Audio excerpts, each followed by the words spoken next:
Hey guys, before we get into this video, I just want to remind you to please smash that subscribe button, give me a like, give me a share if you like the content that I'm now going to start putting up.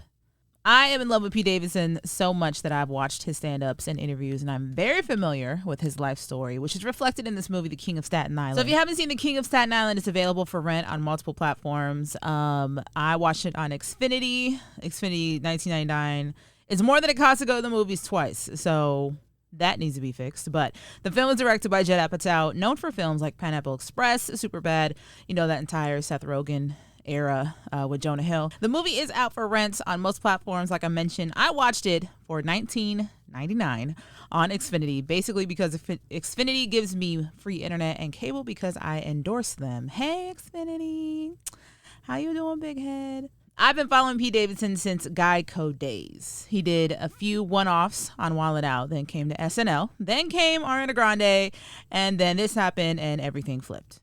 The movie opens up with a look into the mind of some psychological problems his character and he in real life may be having. Pete's character, Scott, named after his real father's first name, is speeding on a bridge, closes his eyes, and opens them just in time to escape certain death. Scott unfolds the entire plot of the movie with the unwise decision to tattoo a little boy while he was high on a beach with his friends. Things happen. Oh, hey, shout out that kid from Hannah Montana, Moises Arias. Now we move on to a strong scene with Bill Burr and Pete Davidson at a ball game. And Scott unloads on some of the trauma he's felt after the untimely passing of his father, who also was a firefighter. Bill Burr plays his soon-to-be stepdad, I guess. He's dating his mother currently.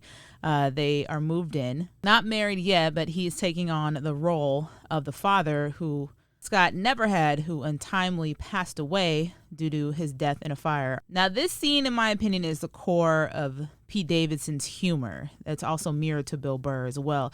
If you're not a fan of Pete Davidson's stand-up, you definitely won't be a fan of this movie because his kind of dark sense of humor goes throughout the entire 2-hour film. Also, this movie is the second time in the past week and in my entire life I've heard of Stomp the Play ever. That really must be like some non-black people shit. The musical, the first time was the episode American Dad, which I randomly saw earlier this week on YouTube, and then it gets brought up again in this movie. Also, shout out to Judd Apatow and Pete, putting a lot of Guy Code alumni in spots of the film. Pete's own ex, Carly Aquilino, she pops up at various spots of the film in the beginning. Now, like I mentioned before, I'm very familiar with Pete's almost disdain for Staten Island. If you're not familiar with his stand-up, he had a Weekend Update comparing his experience being from Staten Island to that of his castmate Colin Jost on SNL.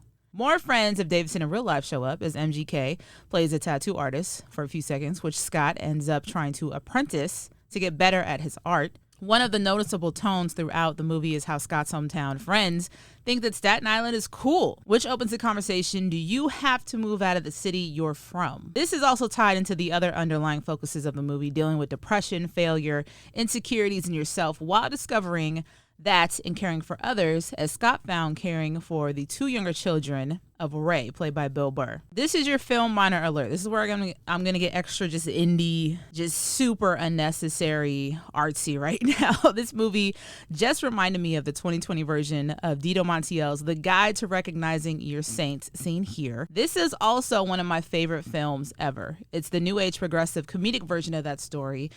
This one just has more of a happy ending, and it's inspired by Pete's real life. There are a lot of parallels between those two films. The level of relationship between a son and his father, or wannabe stepfather, played by Bill Burr. There's an entire scene where Scott, Pete Davidson's character, goes on a robbery trip with his friends over a pharmacy. And that's where it reminds you about overcoming the influence of friends and deciding to surround yourself with more positive people. But there is the silver lining, the happy ending of the film. He gains a sense of fatherhood and trust that he missed out on because, as mentioned before, his dad died in a fire while on the line of duty and taught Ray, his arch nemesis, about being a better father while you're still here. The runtime is 2 hours, 17 minutes. I didn't expect to cry watching this, but the actual firefighter scene with the soundtrack from Never Back Down vibes makes for an incredible, enjoyable movie. And like I said, I told you ahead of time, I'm a Pete Davidson stan, so this was just a lot of praise for Pete Davidson. But if you like this review or you like these type of videos more than interviews, I'm trying to expand the horizon of this channel. Let me know in the comments. And make sure you hit that subscribe button. Follow me everywhere. Ashlee with 2 E's on air, Instagram and Twitter. And until next time, I'll see you again.